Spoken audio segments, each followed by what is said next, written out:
The following program contains images which may disturb some viewers.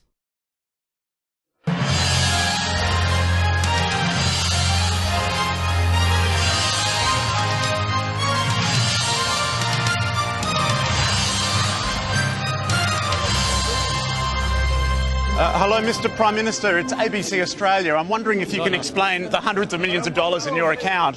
Mr. Prime Minister. No. What are you trying to do? No, it's just a press conference. No. Stay away. That was 2 weeks ago in Malaysia. Our reporter Linton Besser and cameraman Louis Eroglu were arrested for challenging Malaysia's Prime Minister about the vast sums of money channelled into his private bank accounts. Their arrest made headlines around the world. For 2 days, our team was barred from leaving the country, facing charges for a crime carrying 2 years in prison. Tonight, we bring you their story, a multi-billion-dollar corruption scandal, murders and intrigue across 4 continents, including Australia. Linton Besser's investigation begins on the streets of Kuala Lumpur, with one man's attempt to bring the Prime Minister to justice.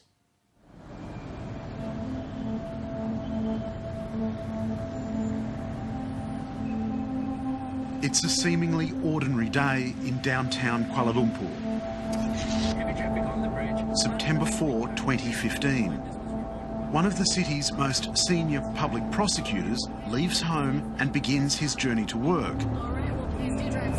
He's been deeply worried about his current case. It's a corruption investigation that will rock Malaysia. Kevin was extremely stressed out on an ongoing case he was working on. And he never really did talk about the case till the last conversation I had with him. And it's when he said, hey, I can't talk much, he said, because my phone might be bugged.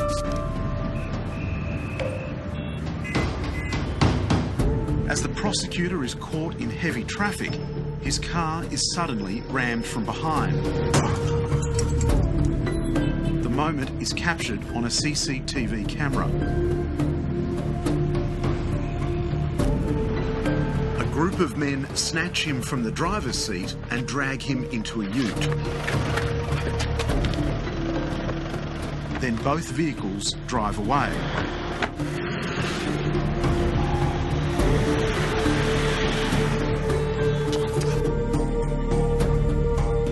Days later, prosecutor Kevin Marias is found brutally murdered in a swamp on the outskirts of KL. He'd been forced into an oil drum that was then filled with cement.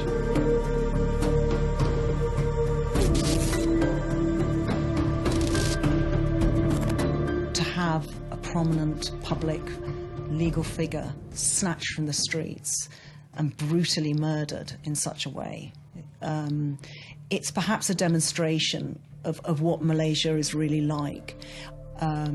It's bizarre and terrifying what happened to Kevin. I'm 101% confident that my brother was killed. It was an orchestrated attack to silence him. What's your feeling about who was behind your brother's death? It was high-level government authorities, extremely high level. The target of Kevin Marias' investigation was the Malaysian Prime Minister, Najib Razak. The prosecutor's case had the potential to expose the Prime Minister as a criminal and remove him from office. So I called Kevin, and that's when he told me he's working on a high-profile case. And I said, really? He said, these people are terrible. So... Who was he referring to? He was just referring to Najib. Just prior to his murder, the prosecutor had helped prepare charge sheets against Prime Minister Najib Razak. The documents alleged the Prime Minister corruptly obtained a bribe totalling 27 million ringgit, the equivalent of 11 million Australian dollars, in return for organising a loan for a government-linked company, a penalty that could result in up to 20 years in prison. When you were following the money trail, how important was that document? Well, this charge sheet was the smoking gun. The charge sheets were sent anonymously to Claire Rucastle-Brown in London. She's an investigative journalist and the sister-in-law of former British Prime Minister Gordon Brown. The Najib administration went wild when I published that document because they knew how dangerous it was. They were trying to shut this down, cover it up. The Malaysian government has charged 7 men over Kevin Marias's murder, including a military doctor he was prosecuting for corruption. But Charles Marias and others are convinced the charges are a cover-up. I believe they were involved in the killing, those people, but I'm confident the order to kill came from way higher. Why was your brother Kevin Marias killed? He was killed because he was investigating and he drew up the charge sheet, and that's why he was killed. Four Corners has come to Malaysia to investigate this murder and a political scandal engulfing the Prime Minister, Najib Razak. Four Corners has been told that Kevin Marias's boss, the Malaysian Attorney General, planned to lay a criminal charge against Prime Minister Najib Razak at a cabinet meeting in July last year. The Prime Minister was going to be accused of the misappropriation of public funds. The Attorney General briefed senior officials, including the Deputy Prime Minister, who would have had to step into the top job. But the plan was leaked, and both the Attorney General and the Deputy Prime Minister were removed from office.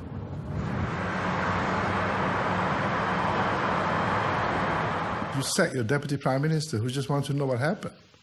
You sack the Attorney General who, I believe, preparing a charge against you. Well, this is unprecedented. I don't think we will ever witness this kind of massive dismantling of the institutions of government to cover up crime. The $9.5 million payment to the Malaysian Prime Minister that was being pursued by Kevin Marias is just one of many unexplained payments he's received.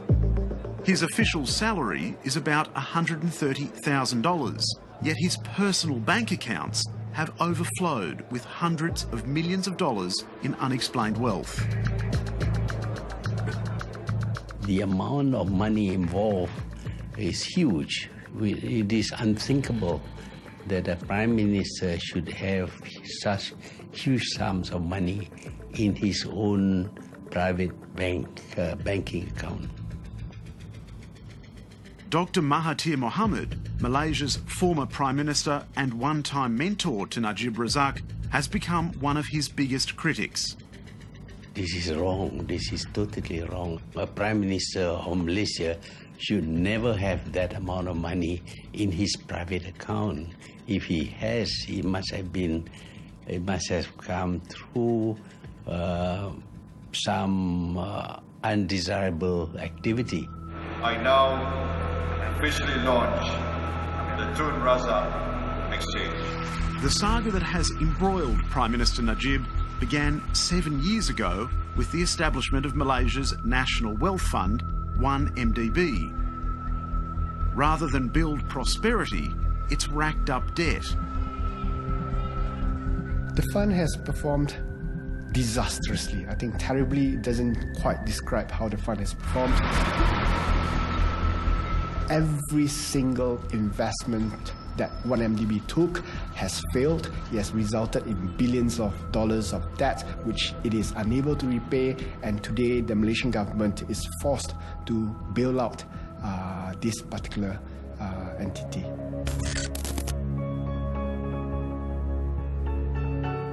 The 1MDB Advisory Board is chaired by Prime Minister Najib Razak. In 2009, 1MDB set up a joint venture with a company called Petro Saudi. The deal was brokered by a high-flying Malaysian playboy businessman called Jolo, a friend of Paris Hilton and Prime Minister Najib. Photographed together on a luxury yacht in the Mediterranean were Jolo and the Prime Minister. Joining them were two key Petro-Saudi executives. Well, that photograph was taken in August 2009, mid-August, off Monaco.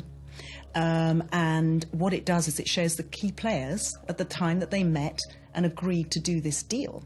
So you see who's involved. You've got Jolo, you've got Tariq Abeid of Petro-Saudi, you've got his partner at Petro-Saudi, Prince Turki, you've got Najib there. And what emerges from that a few days later is an email between Tariq and Jolo saying, following our meeting and our discussions, I'm going to introduce you to my company and my fellow directors, and we're going to go ahead with this deal. It was effectively a scam, wasn't it?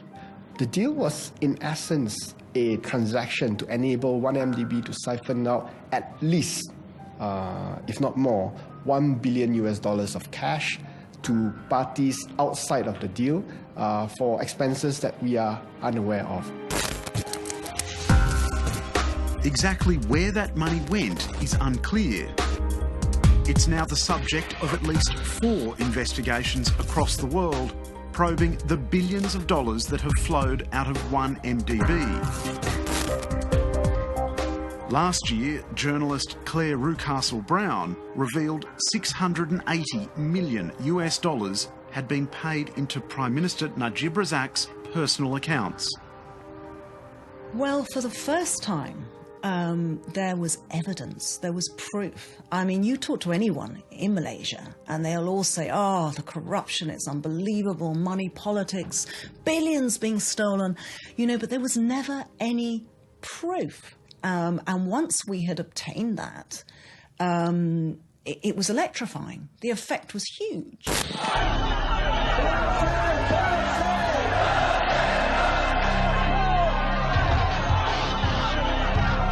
The revelations prompted protests across the Malaysian capital. Tens of thousands of people took to the streets. Despite public outrage, Malaysian investigations were shut down after the new Attorney General said the $680 million found in the Prime Minister's accounts was a donation from the Saudi royal family. Well, he needs to explain where he gets the money.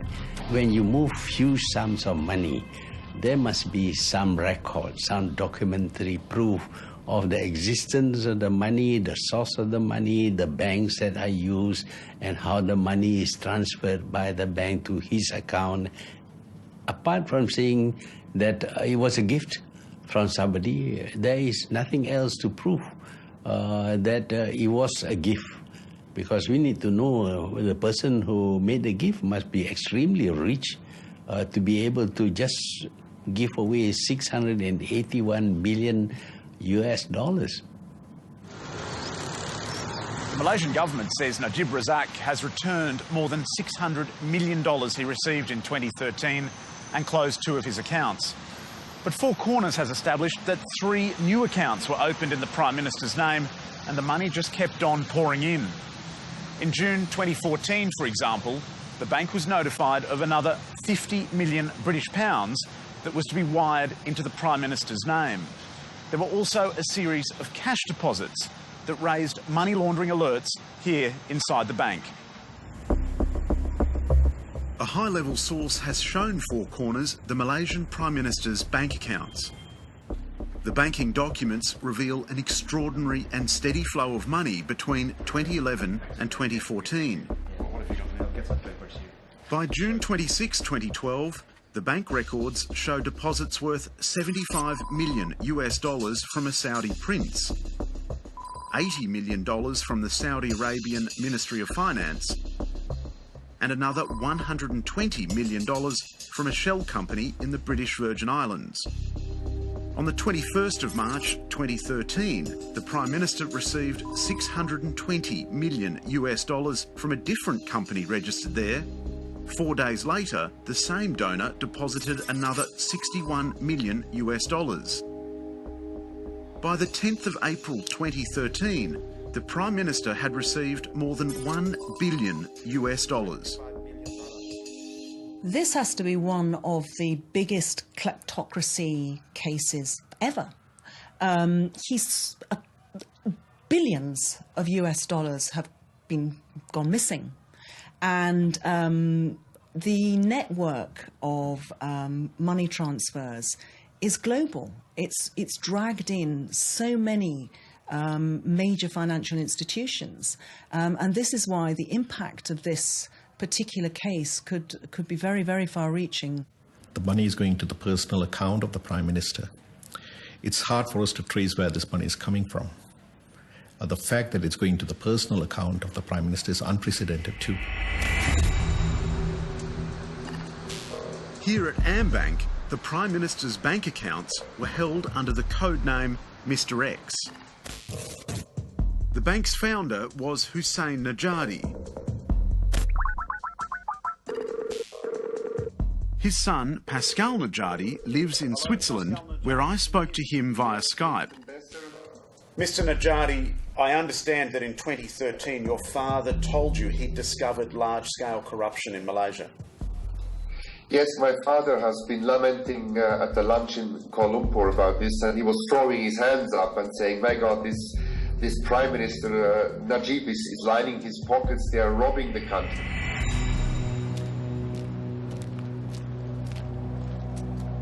Just 5 days after their conversation, Hussein Najadi was gunned down in the car park of a Chinese temple in downtown Kuala Lumpur.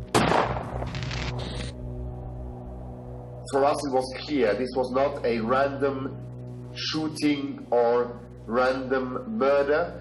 This must have been that there were high powers at hand that have been able to execute such a public place execution midday Kuala Lumpur downtown.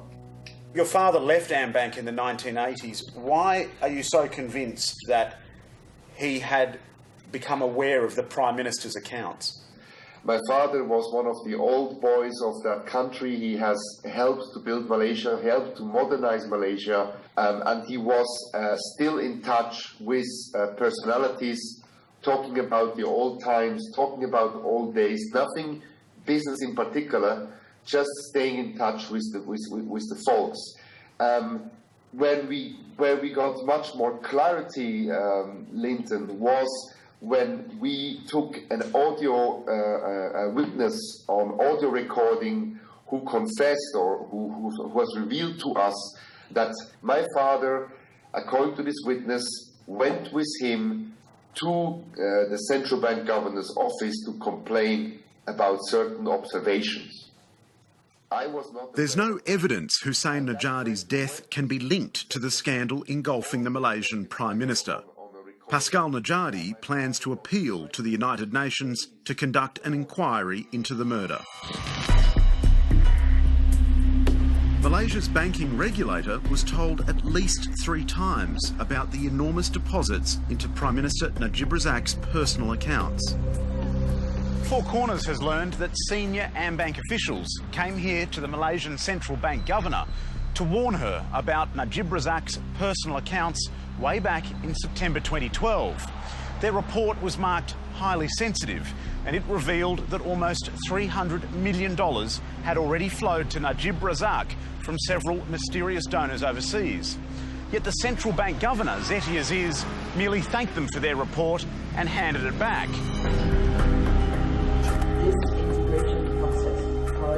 Zeti Aziz is still head of Malaysia's central bank.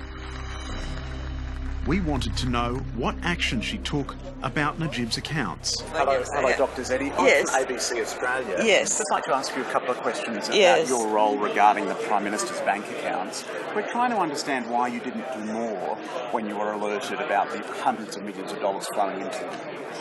Well, first of all, I cannot discuss any individual account, including even your own account, because no central bank or regulator can look at individual accounts.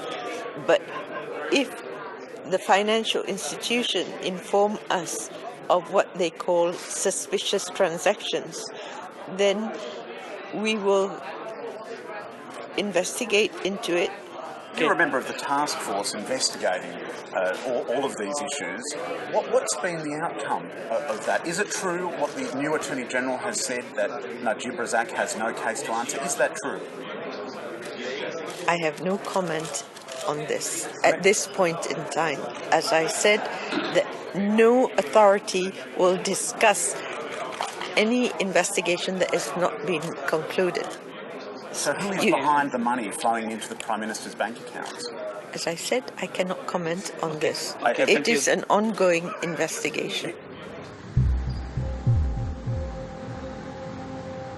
Accusations against Prime Minister Najib Razak date back almost a decade. The first scandal was in 2002, when Najib Razak was Defence Minister overseeing a $1 billion submarine deal between Malaysia and France. It embroiled some of Najib's closest confidants in allegations of kickbacks, cover-ups and another murder. French authorities have indicted the former head of French arms firm Thales.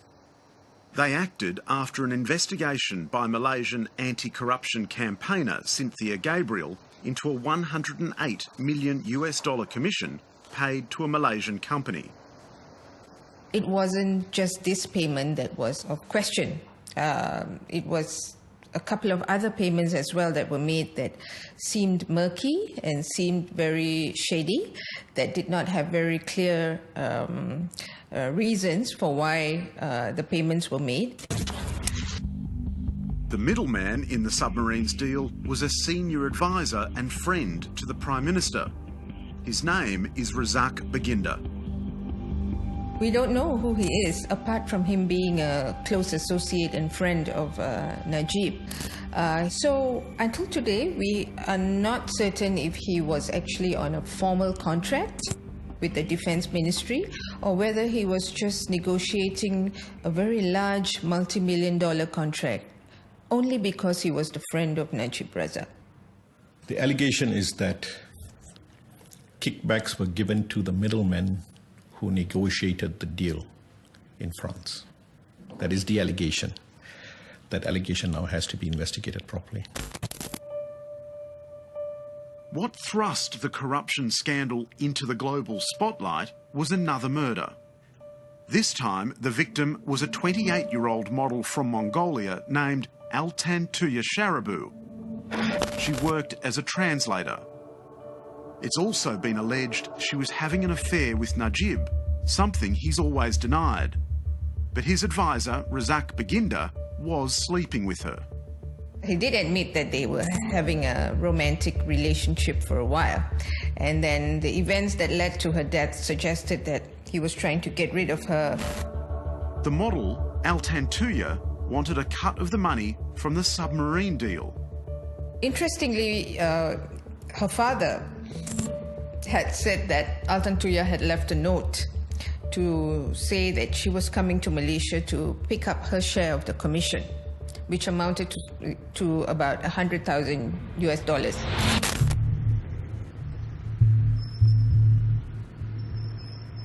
On October the 19th, 2006, Altan Tuya Sharabu went to Baginda's house to demand money.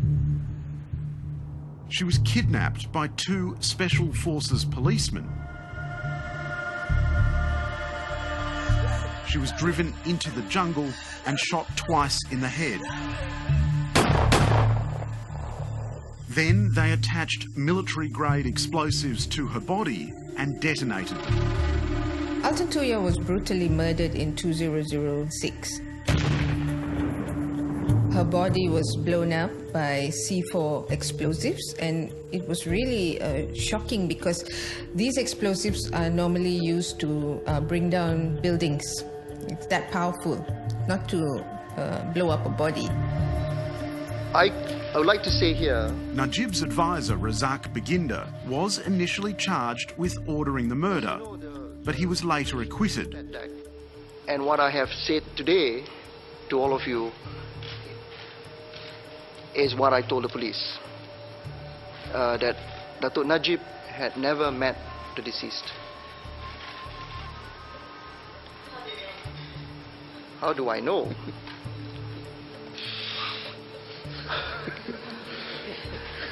like asking me, I know. Okay, I know. Najib himself has always denied any involvement with the murder. Really, there's no shred of evidence at all been presented. Nothing in court, nothing has been said. And in fact, the Mongolian Honorary Council has come out openly to say, look, he examined all the documents and there was nothing to connect me with a Mongolian girl whatsoever. So you didn't know her? No, absolutely not. Translation work. Nothing, absolutely nothing. I have not met her at all. I do not know her at all. And how can I be linked with her? The allegations have dogged Prime Minister Najib since a private investigator, Bala Subramaniam, swore a statutory declaration implicating the PM's advisor, Baginda, in the model's murder. She said she know Najib and Raza Baginda met them in Paris. She was the mediator. Bala was a key witness because he had been part of the whole drama of those last few days of Altan Tuya's life. But Bala was there on that final night, during that final drama, when a car drove up with two thugs and pulled Altan Tuya off the street and drove away with her, the last time she was seen alive. And so his testimony was crucial. Yeah, I know. It's Najib's brother. But the PI recanted his statement and claimed in court documents he was forced by people close to the Prime Minister to leave the country. He offered me 5 million for me to retract the SD. The Malayman asked me whether you are married. I said yes. Do you love your family? I said yes. Now, to emphasise their desire of getting Bala out of the country, they actually took him to a shopping centre on the outskirts of KL as well. And they met somebody that Bala recognised, and it was the Prime Minister's younger brother, Nazim.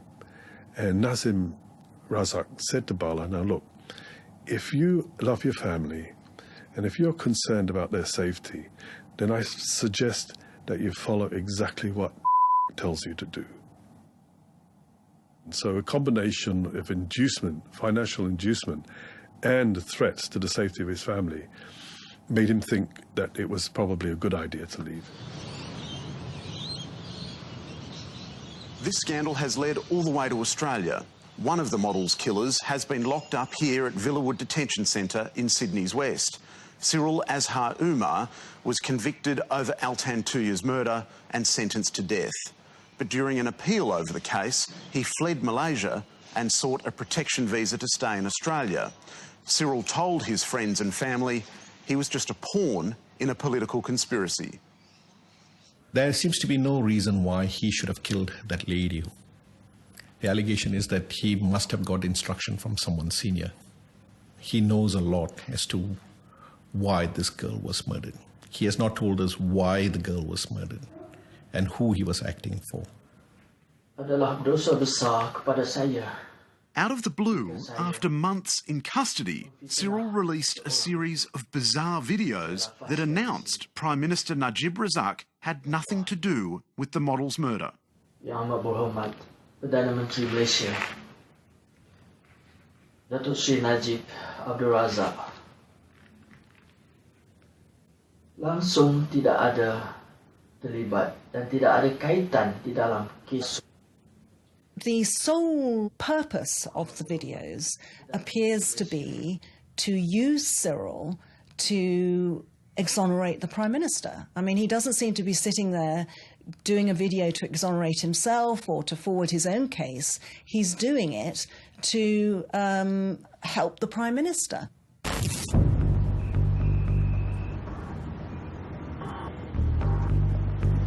When Four Corners arrived in Malaysia 3 weeks ago, we found a country transformed by fear of its Prime Minister. I think there is an atmosphere of total terror. It's an incredibly difficult situation for every individual trying to carry out their jobs. You see, The problem in this country is that everybody is so scared of the Prime Minister. In Malaysia today, dissidents are silenced, political opponents are jailed, and news organisations are shut down. But people are still finding ways to protest. Street artist Fahmi Riza's image of Prime Minister Najib Razak as a clown has gone viral. I designed the poster and posted it on my social media sites, on Facebook, Twitter and Instagram. And I received a warning from the Malaysian Twitter police, warning me for posting the poster. Why? What's wrong? And not just a warning, I've also been investigated for making the poster. I'm being investigated under there's two charges. One is under the Communications Act, another one under the Penal Code for this poster alone. Why? Why are they cracking down on it? Someone wasn't happy with the image and made a police report against me. Authorities are on the lookout for anti-government critics everywhere. Within hours, Fahmi Riza's new poster had been torn down after a visit by police. What's happened? Yeah, 8 hours later, something like that, Don't know exactly when. But when I talked to the car attendant here at the parking lot, they said the police came here at around 8 p.m. last night, asking him so many questions about the poster, who did it, This is just one more way for them to silence dissent in this country. I think you leave this place. Okay.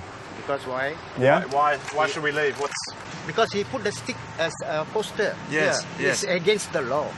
It's against the law to put up a poster. Yeah. My Prime Minister, this country's Prime Minister's photo. Yes. That is very bad.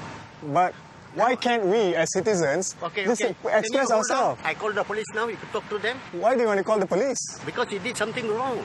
This is our Malaysian law. Right. Yeah, we cannot say bad things about our Prime Minister. There's no law that says we cannot say bad things about the Prime Minister. Okay, I'll go and call the police. So you want to call the police on me? Yeah. For others, the consequences of dissent are far more serious. Khairuddin Hassan is a former senior politician from Prime Minister Najib's own party. Last year, he went to the UK, Switzerland, Singapore and Hong Kong to lodge police complaints about the huge sums of money pouring into the PM's accounts. You see, my intention was to get the Foreign Legal Enforcement Authority to investigate on this 1MDB scandal. I didn't make any wild accusation or whatsoever. I flew abroad because I want to put it to the rules of law. Khairuddin Hassan was jailed for 2 months on terrorism charges. He was accused of sabotaging the Malaysian economy. Well, they accused that I was trying to sabotage the economy of Malaysia. Why I am arrested, detained, and charged under Terrorism Act. That is ridiculous. I was arrested and charged under that Terrorism Act, and my lawyer, for the first time in history, he is arrested alongside with me. A lawyer who is providing legal services to his client. It didn't take long for our questions to start upsetting people.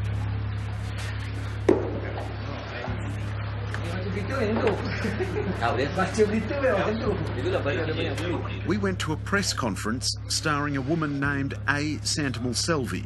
This is a non-government organization. Her husband was the private investigator, Bala, who witnessed the kidnapping of the murdered model. Bala died of a heart attack. His wife Selvi has been pursuing a lawsuit accusing the Prime Minister and his relatives of forcing her family out of the country for several years. Nama saya Santamal Selvi, ya. In a dramatic backflip, she's decided to apologise to the Prime Minister. Tujuan saya pada hari ini ialah ingin memohon maaf secara terbuka khususnya kepada Perdana Menteri Malaysia, Dato' Seri Najib dan ahli keluarganya. So let me ask you this. Lain datang, lain jadi. Mrs. Selvey, it's just so strange. Suddenly you apologise. You can see why it's confusing. Sorry, I'm asking Mrs. Selvey. The press conference was exposed as a sham when, within minutes, Selvey withdrew her apology and revealed she'd been paid. So you're not apologising to Najib? No. The Balas SG is the right. It's true. Okay. Why, Mrs. Selvey, suddenly you're changing your position so radically? Someone has come to the table with funds to help you in your difficult financial position, and you've taken a difficult decision, and one that perhaps is understandable, to change your story because the political pressure was just too great. Is that right? No, she never changed any story here. Well, she's changed her story twice already this morning. You see, one story she changed.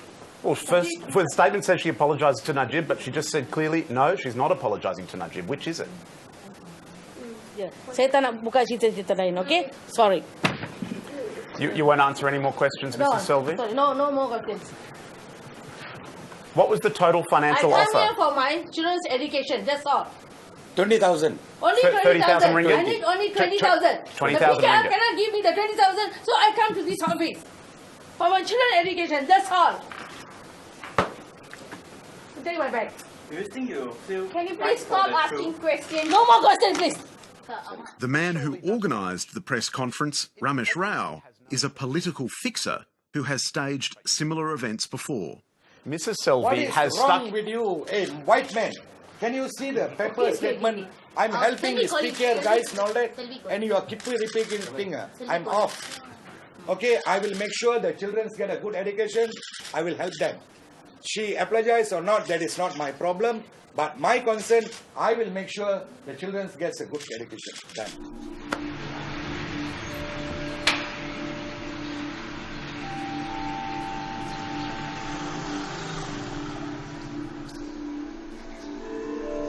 The event seemed to have been prompted by the realisation that Four Corners was asking questions, and there were special branch agents scattered around the building. Are you Malaysian Special Branch? Why is Malaysian intelligence here at this press conference? Can you answer some questions, sir? It's the sort of farce that people have got used to in Malaysia. These extraordinary staged events, people retracting their evidence and clearly being paid and intimidated to do it. A few hours later, we heard that Prime Minister Najib Razak had put out a press call and we jumped on a plane. The PM had invited the media to a rare public appearance on the island of Sarawak, where he was giving an evening campaign speech.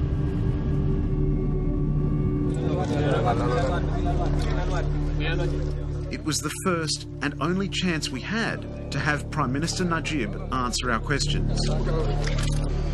Hello, Mr. Prime Minister. It's ABC Australia. I'm wondering if you can explain the hundreds of millions of dollars in your account. Hello, Mr. Prime Minister. Can you explain all the hundreds of millions of dollars in your account? Mr. Prime Minister. What are you trying to do? No, it's just a press conference. No. Stay away. What are you trying to do? Just ABC press conference. Where's your identity? We do not know about you. I'm just a journalist for a press conference.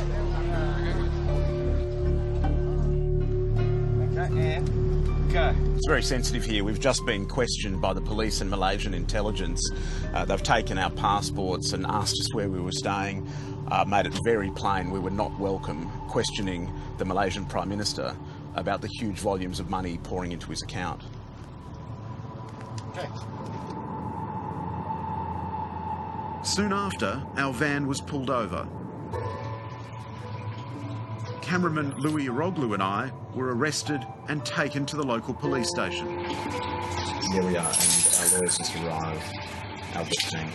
I'm here, I've been placed under arrest at police station in Sarawak. we're waiting for some legal advice, but at the moment it sounds like they're intending to charge us with obstructing a civil servant in the exercise of their duty just for throwing a question to the Malaysian Prime Minister Najib Razak. Our passports were taken again and we were detained for 6 hours.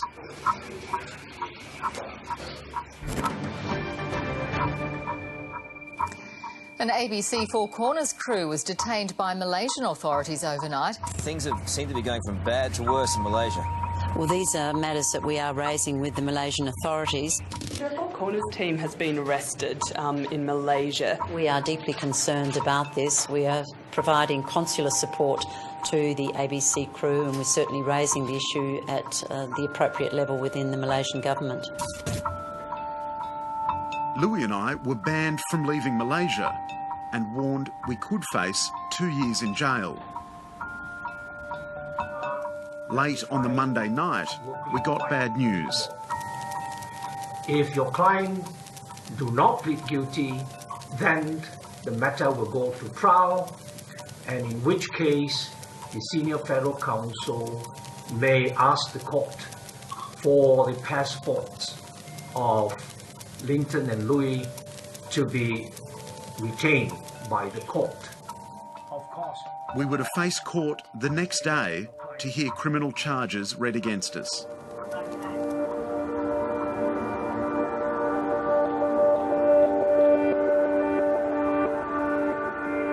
But 6 hours later, there was a bang on my door. The authorities had suddenly changed their minds. The charges were to be dropped. We were free to go, but for those who live in Malaysia, the crackdown continues. They've resorted to sheer intimidation and threats. They're no longer able to rely on law enforcement to protect their position. So they're just letting people know if they do cross them, they'll just be met with sheer intimidation. I mean, they're pulling charges out of the air to throw at people and shoving people in jail because, of course, under current rules, you can be thrown into jail and kept there for months without a court appearance. So they're just threatening people now. And it's very effective. It's amazing how effective it is.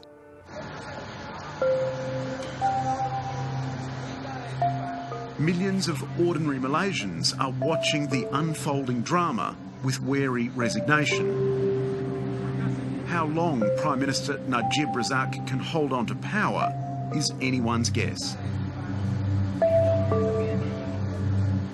He has to go because his policies are doing a great deal of harm to the country. He has undermined all the institutions of government created to make sure that the country is well run. So all the institutions that guard public interests are not functioning anymore. So that gives him almost absolute power. In any other country, a Prime Minister linked to so many allegations of corruption would have been impeached by now. What is it going to take in Malaysia? I think that Malaysia is waiting for foreign action. I think they feel disempowered, helpless. I think after years and years of increasing dictatorial control, they no longer feel they have a democracy. There is an atmosphere of total fear amongst the people who should be taking action to see law and order enforced against Najib.